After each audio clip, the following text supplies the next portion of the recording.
5 years ago we saw the release of The Witcher 3 expansion, Blood and Wine, and it absolutely blew me away. Not necessarily immediately, I didn't even get around to playing it until 2017, but you know what I mean. When it launched, Blood and Wine felt like a completely new game. It's a hyperbole I hear people say often. And despite finding those sentiments to be a slight bit exaggerated, I can see where those people are coming from. And I've likely used this exaggeration myself in the past because when I first played Blood and Wine, it felt like an entirely new experience, separate from the main game, like a new tale in this Witcher universe. And so join me in today's video as we revisit this expansion 5 years after its launch, as this is an expansion that truly went above and beyond in a way rarely seen even today, half a decade after it released.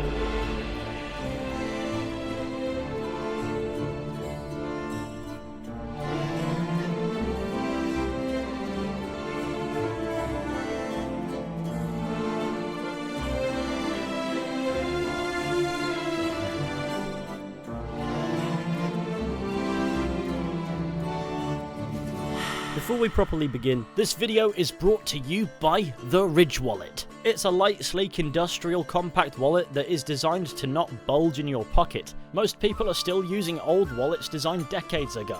You might not have thought about it, but don't you think the wallet is overdue a modernization? The Ridge Wallet holds up to 12 cards plus room for cash. It's made with RFID blocking technology that protects you from digital pickpocketers, and there are over 30 colors and styles, including burnt titanium and carbon fiber.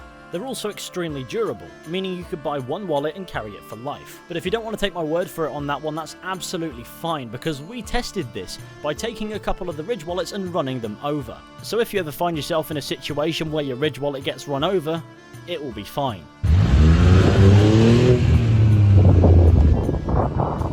Boys, it's fine.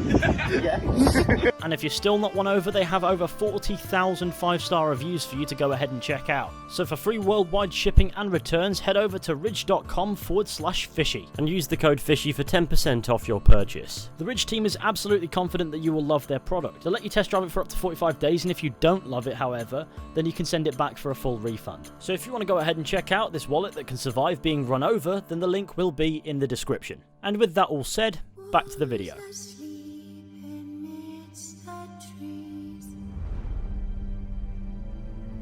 A common thing to find in expansions for open world games, especially RPGs, is a new land expansion, that being a DLC that takes us somewhere completely different. The expansion that came before Blood and Wine, Hearts of Stone, didn't do this, giving us a brilliant story, albeit in the same world space as the main story, adding in a few new locations and small areas to suit the narrative. What The Witcher 3's second major expansion needed was a change of scenery from the doom and gloom of Velen and the ice-cold winds of Skellige. Blood and Wine takes us to the land of Toussaint. Best described as the south of France on steroids, Toussaint was a far cry from the scenery that we'd gotten used to over the course of the main game and the previous expansion. The refreshing feeling of being in a brand new world space was invigorating. What adventures lay in wait for Geralt here? And how will this new land's cultures vary from those that we experienced in the main game? Whereas before, Hearts of Stone didn't make us think about the entire world space we were in because it was the same world space that we've been playing in for the main game. What Blood and Wine presented to the player was a completely new area filled to the brim with content to be explored. The symbolism being The Witcher 3 Wild Hunt is over, and this new land has its own story to tell.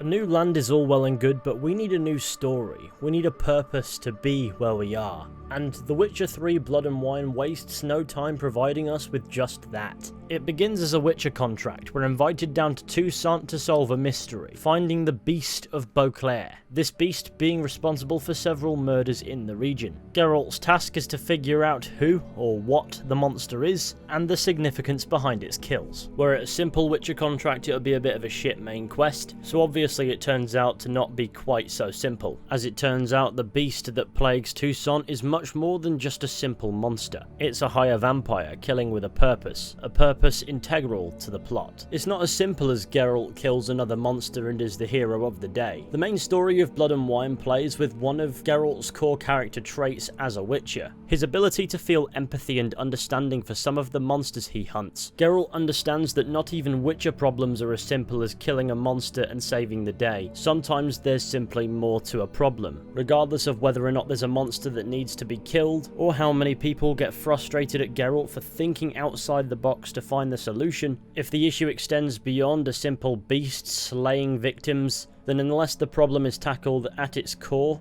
it will find a new means to persist. And even though the Beast of Beauclair's identity is revealed as Detlef, a higher vampire very early on in the story, the mystery that persists is who's pulling his strings, and what leverage could one possibly have over a higher vampire. And this is where the DLC does something spectacular. It humanizes one of the most evil sounding monsters in the entirety of Witcher lore. The answer is love. And if even a higher vampire can be manipulated for human gain through this very human-defined emotion, then are these monsters even monsters at all? More importantly, who's the real monster? The Witcher 3's main game often played with this theme in the side content, with the humans being the real monster of the story, but Blood and Wine just shows to what extent this can be the case. This doesn't mean that a vampire on a rampage isn't dangerous, but at the root of this problem there's a human being. And so loosely, the moral for this narrative for me becomes, people often think about the monster under the bed, stalking the streets, maybe in your cupboard or raiding your fridge,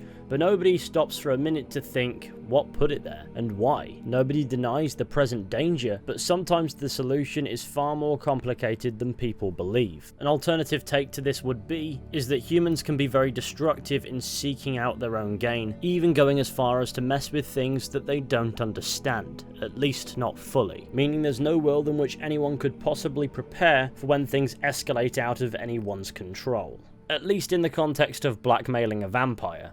Are you mad? Blood and Wine also successfully tells a human tragedy, and yes, like Hearts of Stone and the main game, the ending has multiple outcomes depending on how you play it, specifically how you tackle decisions and dialogue choices. Some endings are less favourable than others, but each has its own satisfying conclusion. Human tragedies and vampire woes aside, Blood and Wine also introduces us to some brilliant characters, one such example being Regis. Yeah, he's got a full name, I'm just not going to say it, I'm going to go with Regis. Just saving myself some embarrassment. Not only does Regis serve to reinforce the humanization of higher vampires, but he's also just an all-round great character who's great fun to be around. His insight into Detlef as a personal friend and fellow higher vampire is invaluable to Geralt, but he also sells himself as an old friend. Even without reading the novels by Sapkowski, you know that Regis and Geralt have history, because they reminisce over just enough of it to make it seem like there's actual history there, but not too much to the point where it just seems forced. And if a character's relation with another character is believable, then it will only serve to enrich both characters. And the bond between characters are some of my favourite aspects to any narrative. Regis isn't the only brilliant character in this DLC, there are plenty of them, all of which excellently serve to deliver this narrative in the best possible way. Because when it comes to stories, if you aren't sold on the characters, you're not sold on anything. The Witcher 3 time and time again has proven that it understands this. Yes, The Witcher is a franchise about a genetically enhanced bloke who gets about murdering monsters, but in order to sell that, especially in an RPG, you at least need to sell the fundamental basics of storytelling, and Blood and Wine does exactly that. The quality of Blood and Wine's narrative lives up to the main game. I wouldn't say it exceeds it because they're both completely stellar. It doesn't beat around the bush, there are no filler objectives, everything you do has a purpose, and the mystery keeps you intrigued. It also tells a unique but familiar story. We're in a new land, one vastly different to where we've spent the last 100 hours of playing time, and the story uses these differences to its advantage to tell a unique tale, all the while being fundamentally in keeping with many of the core themes of The Witcher.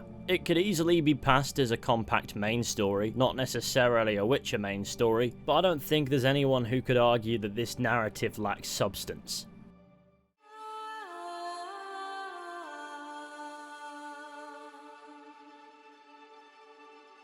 A lot of DLCs throw in a main story and go, oh yeah, that's enough, we've done it, that's the entire DLC. Blood and Wine doesn't stop there. Like many other DLCs of its kind, the open world space quality is of the same level as the main game itself, so it's full of things to actually do outside of the main story. The thing that sets it apart being the fact that it's matching up to the quality of The Witcher 3 Wild Hunt itself. Blood and Wine gave players an open world full of plentiful side content, specifically high quality side quests. This DLC prioritised more than just its main story. This gave us plenty of opportunity to explore the beautiful open world space that they actually designed to house the narrative that they wanted to tell. And in doing so, they didn't stop with it being little more than an elaborate backdrop. The side stories you may stumble upon in Toussaint are oftentimes great fun, and not to mention very memorable. Whether you're partaking in some honor-bound night tournament or getting high and talking to your horse, settling a marital dispute between two ghosts, or even searching for the missing testicles of a statue, Blood and Wine is in no short supply of side content that will leave a lasting positive impression. And that's something that I absolutely adored when I sat down to replay the DLC for this video. Or hell, even when I did my respective videos on Hearts of Stone and the main game itself. It's just how the open world is handled and the side content within it. It's so convincing and brilliant. No matter how many times I replay The Witcher 3, or what part of the game, main or DLC, I'm actually at, I know there's not a single side quest that will let me down. Besides from maybe punching people, those fist fight quests are pretty run-of-the-mill. Despite the main quest essentially being a massive Witcher contract, the DLC also understands the importance of being a Witcher in the open world as well, giving you plenty of opportunities to carry out and complete other smaller Witcher contracts in the open world space, along with other quests that emphasize the skills of a Witcher. I don't know how The Witcher 3 manages to accomplish it, but just like in the main game, every contract has its own twists and is just as interesting as the last one. I suppose the best way to put it is the Witcher contracts have never felt contrived. Despite being such a small mechanic and having more leeway to be so, just being little things to do in the world space as you pass through villages, this game doesn't ever want you doing banal shit just because it's there to be done. At the expense of being an endless experience, which no game needs to be, The Witcher 3 just wants you to enjoy being a Witcher, and that's exactly the same in Blood and Wine, as the care and attention to detail is consistent. No game, especially not open world RPGs, can avoid getting repetitive at times. No game could ever possibly be mechanically intricate enough to avoid this fully, but The Witcher 3 has always used its storytelling as well as varying atmospheres to define one quest from another. As you can imagine, the atmosphere of Toussaint helps refresh this cycle to keep everything well defined. Oh, ignore these guys. I broke the game. I guess it also helps that The Witcher 3 doesn't rely on procedurally generated fetch quests to serve as filler, because for me that's where the fatigue of a game is felt the most. Fetch quests are often just meaningless chore quests that actually provide no insight to the lore, to characters, having you do something you've done dozens of times already with no variation, and only disrespect the player's time by wasting it. The less manual input in designing a quest, the more boring it tends to be. That's just logic, because in order for something to be unique, you can't rely on a computer choosing between pre-existing variables. This is something that The Witcher 3 understands as an RPG, but many others simply don't. Furthermore, Blood and Wine's world space is no bigger than it needs to be to house the quests that it has. There's one company with a name that's not even worth saying at this point that does open world RPGs that try very hard to be The Witcher. However, it makes open world spaces that are far too vastly big for anything interesting to actually fill it, amongst other terrible decisions, and I'm sure they're not the only company that does that. If you know who I'm on about, you've clearly not been hiding under a rock,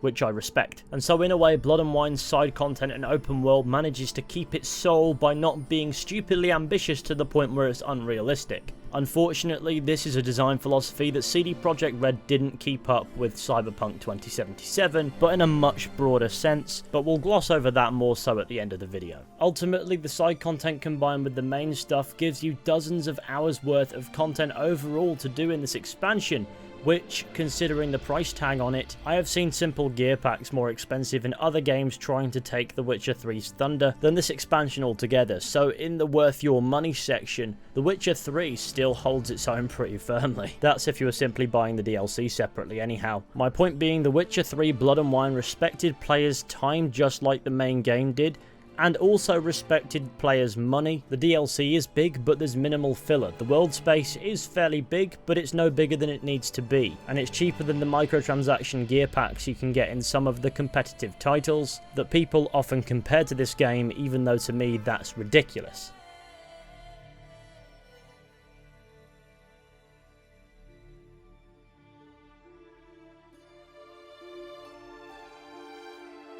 The Witcher 3 Blood and Wine also provides what could be considered a conclusion to the character of Geralt of Rivia. To be fair, it is a quiet exit, however it does feel somewhat fitting. It's not a concrete conclusion, but it's a satisfying spot to completely leave things if that's what CD Projekt Red decides going forward. Blood and Wine takes place 3 years after the events of Wild Hunt, making its story completely separate from the main game, whereas with Hearts of Stone, if you play it while playing the main game, it sort of weaves in quite nicely. Blood and Wine has completely moved on from this story, and where can you really go off the back of the climax of The Witcher 3 Wild Hunt in Geralt's story? The answer is of course back on the path. Naturally, this is what you'd expect a Witcher to do, and naturally the best ending for a wandering character such as Geralt is one that's open to player interpretation, and here's how Blood and Wine handles that. As part of both his payment and incentive for hunting Dettlaff, Geralt is granted ownership of his own vineyard, Corvo Bianco. When Geralt first arrives at his new home fairly early on in the game, it doesn't really have that much going for it. However, with renovations paid for out of Geralt himself's pocket, you can restore Corvo Bianco to its former glory. This is something the main game doesn't do, is give Geralt an actual home. Through having to renovate it though, it becomes something of a project, and once you've invested a fair amount of gold into the location itself, you can use it to store trophies and gear and junk you don't want to get rid of. You can put up paintings that you might have acquired in the main game or even in this DLC through side content. You get this at the start so the player becomes attached to the house itself if you so choose to invest in it. And then come the end, after defeating Dettlaff and ending the threat against Toussaint, in a conversation with Regis we'll get asked if Geralt is planning on settling down in Corvo Bianco, and the player gets to choose whether the answer is yes or no, keeping it ambiguous with maybes regardless, giving some creative freedom with Geralt going forward wherever he might fit. Regardless of how this entire conversation ends, the final objective in the DLC's entire main story is to return to Corvo Bianco, where for one last time we'll bump into one of Geralt's many allies depending on who you romanced or got closest with in The Witcher 3, and now it officially feels like retirement. This touching way to cap off the entire expansion is pretty simplistic, but serves a great function. It's not concrete as to deny creative freedoms going forward, however it serves as a satisfying enough ending just the same. Did Geralt settle down on this vineyard in the end? Or did he go back to the path? Both of these answers are plausible regardless of which dialogue choice you chose, but the main message conveyed is that the story of Geralt of Rivia is over.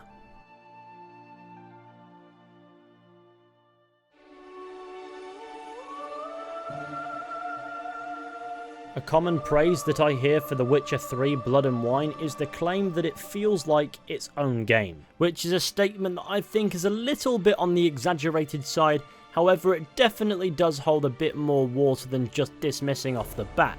Could Blood and Wine have been passed off as its own game? Sure, but it shouldn't be, because in the end of the day it's still just a DLC for The Witcher 3. However, if I were to compare it as a standalone game to full AAA RPGs that are still trying to compete with or even be The Witcher 3, I'd still pick Blood and Wine almost every single time, not taking into account the main game or Hearts of Stone. The Witcher 3's quality on the whole is simply immense, and the expansions don't lose sight of that. And so while Blood and Wine is still the same game as The Witcher 3 Wild Hunt, it's just a DLC, it still has more substance than some 100-hour RPG experiences out there, and I suspect that's where the statement stems from. Not this is its own game, or this should be its own game, but rather it would hold up if it was. But it isn't, it's a DLC, and that in itself puts some examples out there to shame. At least that's how I understood it.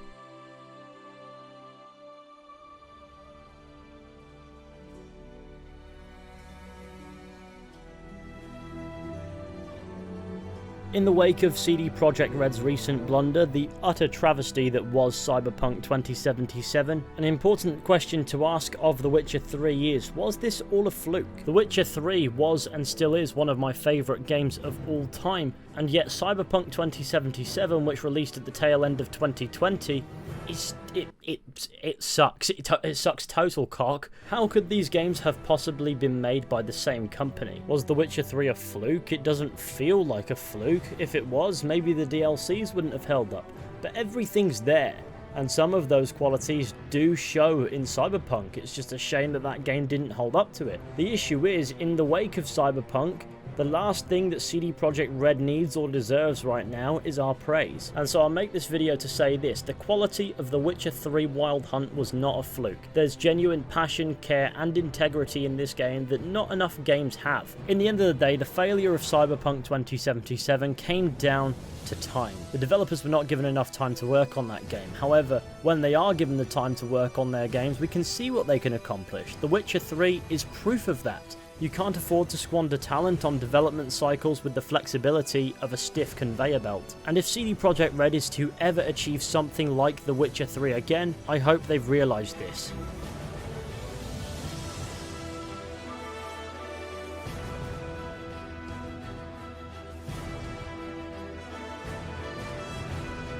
Ultimately, The Witcher 3 Blood and Wine was a fantastic conclusion to The Witcher 3 Wild Hunt, and it's frankly one of my favourite narrative expansions of all time. The Witcher 3 on the whole will never not be a masterpiece to me, and so it's incredibly discouraging that Cyberpunk didn't even come remotely close to living up to it. But this game wasn't a fluke. They did it before, hopefully they can do it again. Whatever comes next for The Witcher, I hope CD Projekt Red takes their time with it and makes sure that it at least lives up to the quality bar that they set for themselves back in 2016 when they released this final expansion. Will they do that? Who knows? If they've taught us anything, it's that anyone can fuck up. But that doesn't mean they can't come back from it. Hopefully. Only an idiot wouldn't be skeptical after Cyberpunk because Jesus Christ.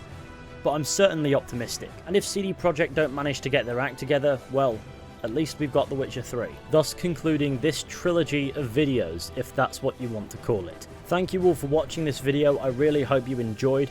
Be sure to go ahead, leave a like, subscribe, share the channel with your friends and all that wonderful stuff. That would be super fantastic. I'm so sorry I was a touch late with this one. I really dropped the ball this time around, but I hope this video has made up for it in some capacity. I also wish to apologise that I haven't done enough of these more hefty form videos that I promised I would do, and I do have a couple of ideas beyond this one that I will be working on in the coming weeks, so look out for those. And if you fancy it, be sure to check out my Twitch channel. There will be a link in the description. I've been playing all kinds of games over there and it's been a ton of fun, so definitely give it a look over if you have the time. And if you wish to support the content further, maybe consider becoming a patron. That one's completely up to you. That makes it sound like I think the others aren't. It's all completely up to you, sorry. But any and all support, from liking, subscribing, commenting to supporting on Patreon or Twitch, goes a long way in helping this content. Regardless, I'll be seeing you all very soon with another video at some point, but until next time, take care and goodbye.